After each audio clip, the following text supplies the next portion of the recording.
Welcome back to the Arise interview, where we speak to the newsmakers as well as ordinary people doing extraordinary things around the world and featuring the voices at the heart of the stories. I'm Charles Aniegolo. Now, America is back. Those are the words of the US President-elect Joe Biden as he unveiled some of the key appointments to his incoming administration. He's lining up the pretty big ones: the National Security Advisor, Secretary of State, National Intelligence, Homeland Security, the Treasury, the United Nations.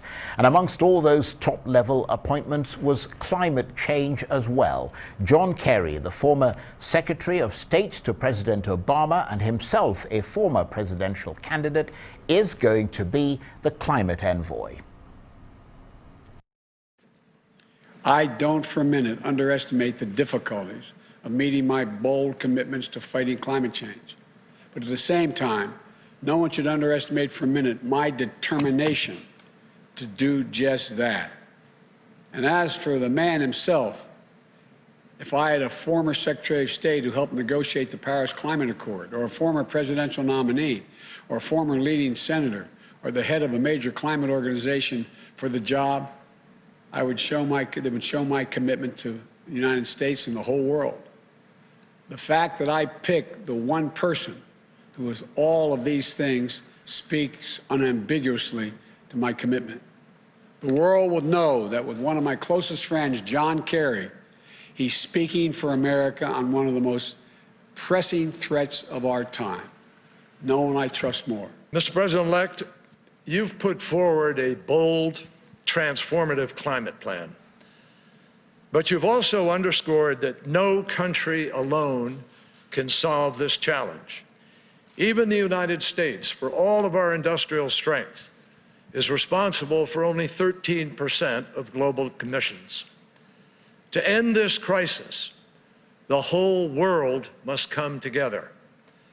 You're right to rejoin Paris on day one, and you're right to recognize that Paris alone is not enough. At the global meeting in Glasgow 1 year from now, all nations must raise ambition together, or we will all fail together. And failure is not an option. No one should doubt the determination of this president and vice president. They shouldn't doubt the determination of a country that went to the moon, cured supposedly incurable diseases, and beat back global tyranny to win World War II. This kind of crisis demands that kind of leadership again, and President Biden will provide it. Kerry, the new US climate envoy, and before him, of course, the President-elect Joe Biden. So, what's being made of Mr. Kerry's appointment within the international scientific climate change community? Well, for more on that and what it might mean for Africa, I'm joined now from Oxford, England, by the globally recognized scholar on environmental policy and climate change, Professor Chukwumerije Okereke, who is a UN scientist who served as the former co-director of the Centre for Climate and Justice in the UK, and who is also a visiting professor at Oxford and Reading universities in Britain. Thank you ever so much for joining us. And Joe Biden making climate change a top priority, that's a radical departure from the outgoing administration of Donald Trump, and presumably something that you welcome. Thank you, Charles, for having me. Absolutely. The global community has lacked the sort of leadership that has been expected from the United States of America and that has been lacking over the last 4 years. So it is with deep joy and pleasure and optimism that people like us welcome the appointment that has been made by President-elect Biden. And we think that that is the right direction that America and the rest of the world indeed should be going, because as you pointed out in the clip that was played, climate change is one of the most significant threats facing the global community today. And it is a problem that no one country at all can solve. It is a problem that requires strong international cooperation and leadership from America. So it is with delight that we welcome the action that has been taken by President-elect Biden in appointing John Kerry, a top diplomat who is seasoned and very well versed in the diplomacy of climate change at the global level, to this czar position. And I mean, what is it about the science of climate change that makes it possible for a leader like Donald Trump, who should have all the information available to him, doubt what the scientists like yourself are saying about climate change? What makes it possible for him to be so skeptical? 97% of the global scientific community stated unequivocally that climate is changing rapidly and that the window for action is closing. With Donald Trump, I don't particularly think that the problem was the science. I think the problem was national economic interest and his desire, as he put it unabashedly, to put Americans' economic interests first. This meant that over the last 4 years, Donald Trump has rolled back some of the regulations put in by Obama, the previous administration, to limit the amount of CO2 emissions that can be permitted from coal-fired power stations up across the length of America, and has also actually commissioned new massive gas pipeline projects with a lot of fracking of oil commissioned. And so this for me was not about the science. Science was a veneer, a distraction, a subterfuge that was used by those who wanted to satisfy the thirst of the oil industry in America to delay action on climate change.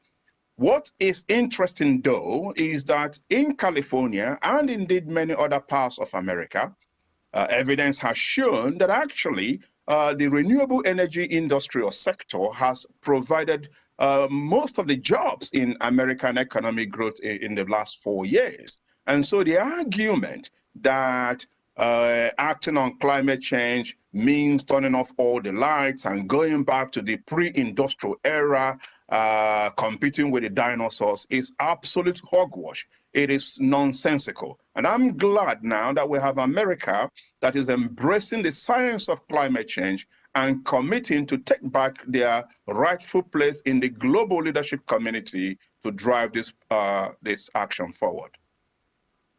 Nevertheless, I mean, there are a lot of skeptics, not so much on Donald Trump's level, but ordinary people who just don't think that this is something that ought to concern them. What would you say to them about how urgent the climate issue is in America and around the world?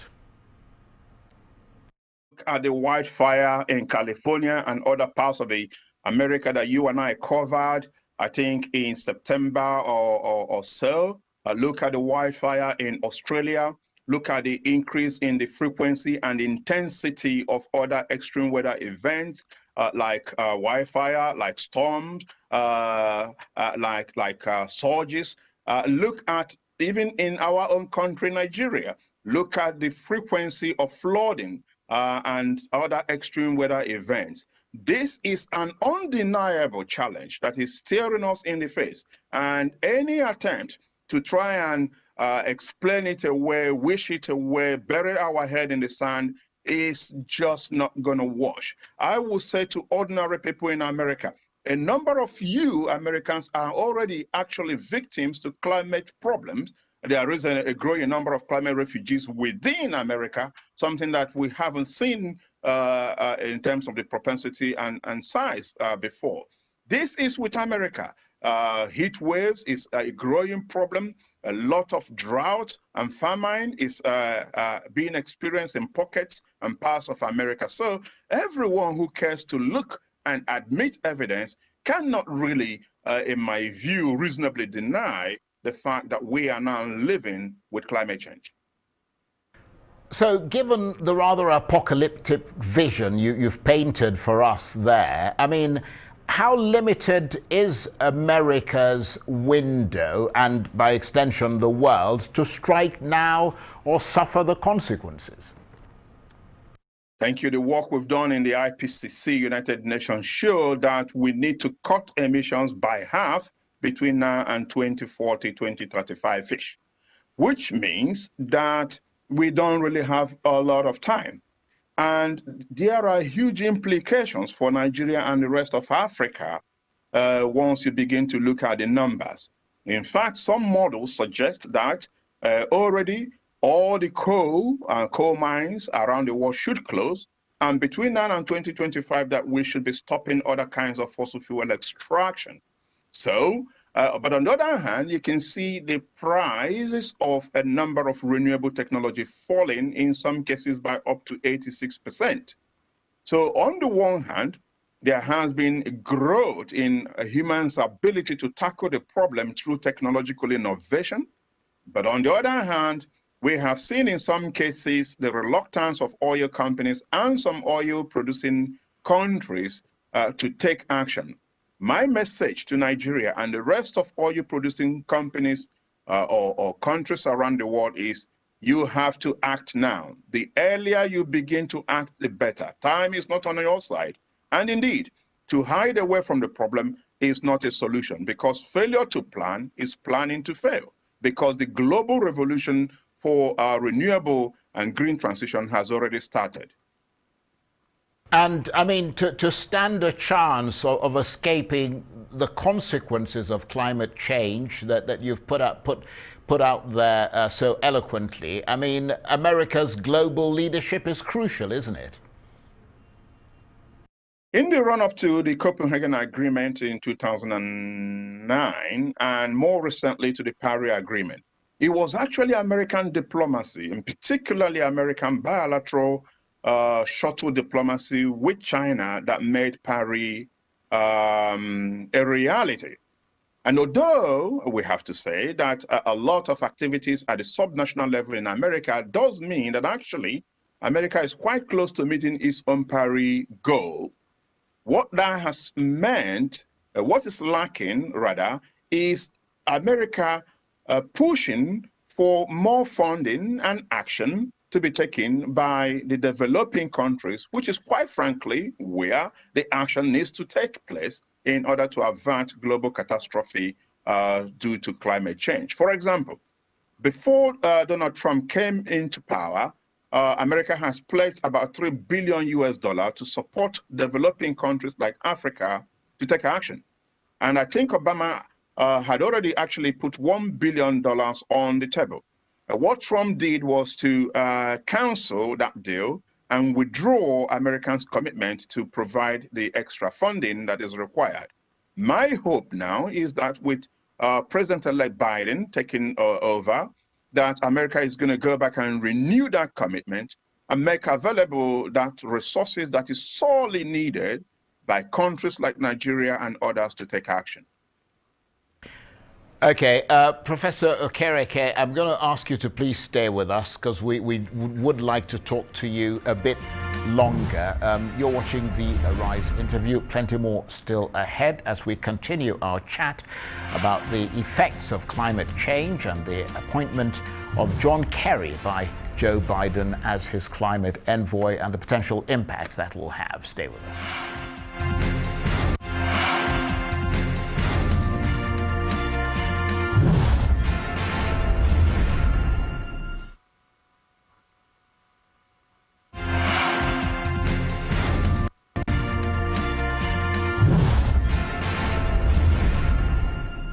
Welcome back to the Arise interview. I'm Charles Enyegolu. John Kerry, one of the leading architects of the Paris Climate Agreement, will lead the fight against climate change after US President-elect Joe Biden named the longtime senator and former Secretary of State as climate envoy for national security. Mr. Biden's team gave little immediate detail on Monday about how he envisioned Mr. Kerry shaping the new job, which many on social media and on all sides of the climate action spectrum were quick to dub climate czar.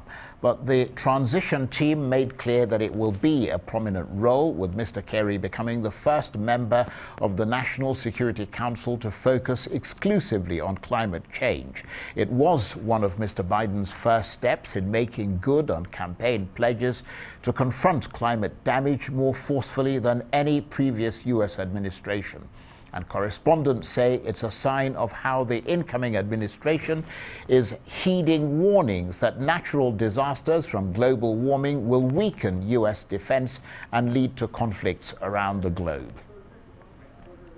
And with me via WebEx from Oxford, England, the globally recognized scholar on environmental policy and climate change, Professor Chukwumerije Okereke, who's a UN scientist who served as the former co-director of the Centre for Climate and Justice in the UK, and who's also a visiting professor at Oxford and Reading Universities in Britain. Thank you for staying with us. And President-elect Joe Biden, as we were saying before we went on a break, making a top pick for climate change for his new administration, making global warming a top priority. You were interviewed, weren't you, when Donald Trump pulled out of the Paris Accord?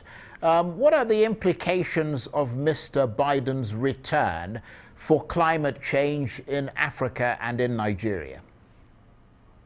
Thank you very much. Yes, I was interviewed 4 years ago by a number of international news medias and channels when that happened.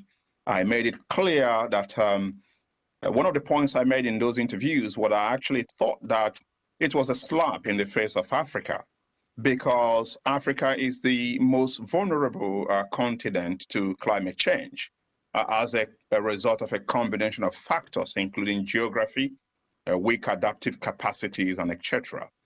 And so I argued that at a time when America was supposed to be leading other nations to support Africans' effort to tackle climate change, given the enormous socioeconomic implications of climate change to African economic growth, that I found it very unfortunate that Donald Trump was letting Africa to hang and dry.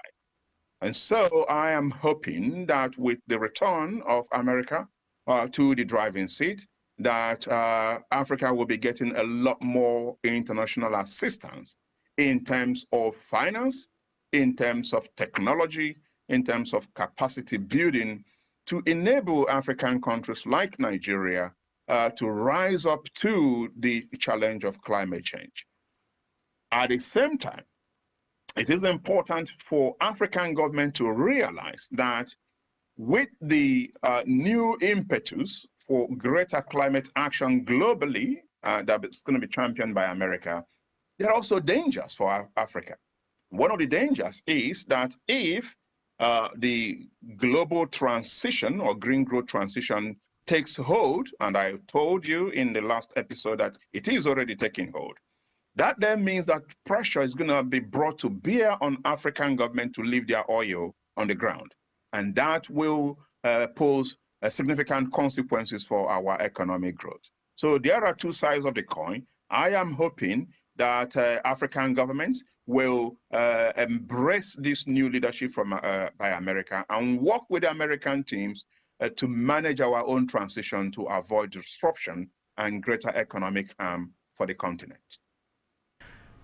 And in terms of what Joe Biden and this incredible veteran John Kerry, who's been put in charge of climate change, are going to do, one presumes that the first action will be a declaration to return to the Paris Accord. He's already said he's going to do that from day one.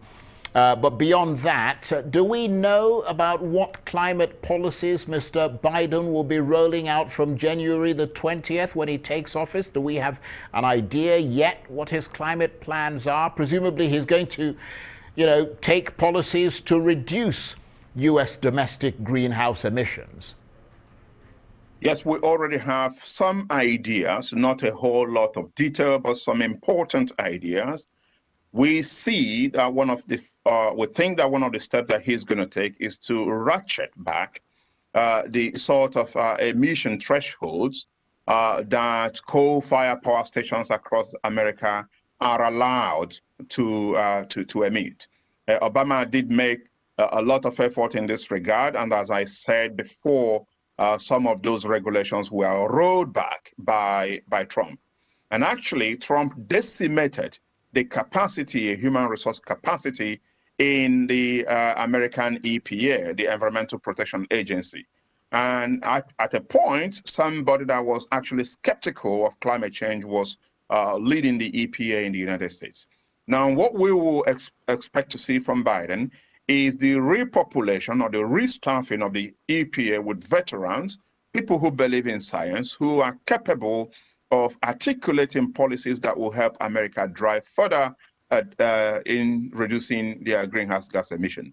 We also expect to see a major investment in technology that will help to boost Americans' ability to take action at the domestic level, but also export major emission curbing technology like wind and solar panels across the world. Currently, China is taking the lead, followed by Germany in terms of solar power, and America is lagging behind. We expect that President Biden, come January, is going to make effort in that regard.